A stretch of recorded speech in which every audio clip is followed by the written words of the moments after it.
ஆஞ்சநேயர் வசிய மந்திரம்.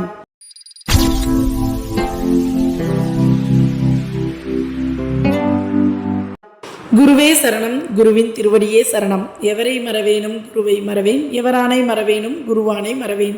குருவே சரணம், குருவின் திருவடியே சரணம். ஸ்ரீராம தூதனின் வசிய மந்திரத்தை பார்க்கறதுக்கு முன்னாடி ஹனுமனின் பெருமைகளை பற்றி தெரிந்து கொள்வோம். ஆஞ்சநேயர் அஞ்சனை மைந்தனும் வாயு புத்திரரும் ஆவார். ஸ்ரீராம பக்தரும் தீர்க்க சஞ்சீவியும் ஆவார். சஞ்சீவி என்றால் மரணமில்லாதவர் என்று பொருள். மரணத்தை தாண்டியும் வாழ்பவர் என்று பொருள். அவர் ஆன்மாவிற்கு அழிவே இல்லை என்ற பொருள்.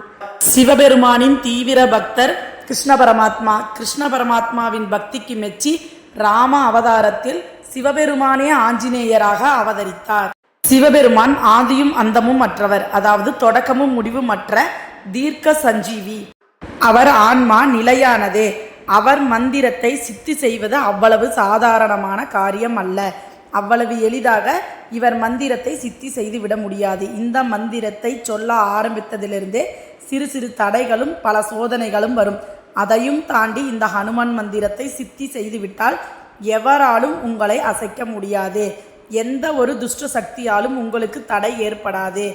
எந்த ஒரு தீய சக்தியாலும் வேற ஒருவர் செய்வினை செய்யலாம் என்றால் கூட அந்த செய்வினை உங்களுக்கு செய்ய முடியாது. அந்த அளவுக்கு பலம் வாய்ந்த மந்திரம். பேய் பிசாசு ஏவல் பில்லி சூன்யம் என்ற எந்த ஒரு துஷ்ட சக்தியாலும் உங்களை நெருங்க முடியாது. எவ்வளவு பெரிய மாந்திரிகவாதியாக இருந்தாலும் இந்த மந்திரத்தை சித்தி செய்தவங்களை அவ்வளவு சீக்கிரம் எந்த ஒரு தொந்தரவும் கொடுக்க முடியாது. அந்த அளவுக்கு வல்லமையான மந்திரம்.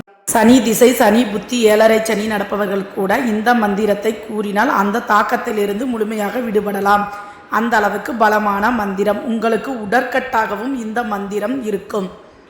இந்த மந்திரத்தை வளர்பிறை சனிக்கிழமை முதலில் ஆரம்பிக்க வேண்டும். எந்த சோதனை வந்தாலும் நிறுத்தாமல் 48 நாட்கள், அதாவது ஒரு மண்டலம் இந்த மந்திரத்தை கூறி சித்தி செய்து கொள்பவர்களுக்கு அனைத்து நன்மைகளும் ஏற்படும். நன்றி, வணக்கம். இந்த தகவல் உங்களுக்கு பயனுள்ளதாக இருந்தால் சப்ஸ்கிரைப் செய்து, லைக் செய்து, கமெண்ட் பாக்ஸில் உங்கள் கருத்துக்களை பதிவிடுங்கள்.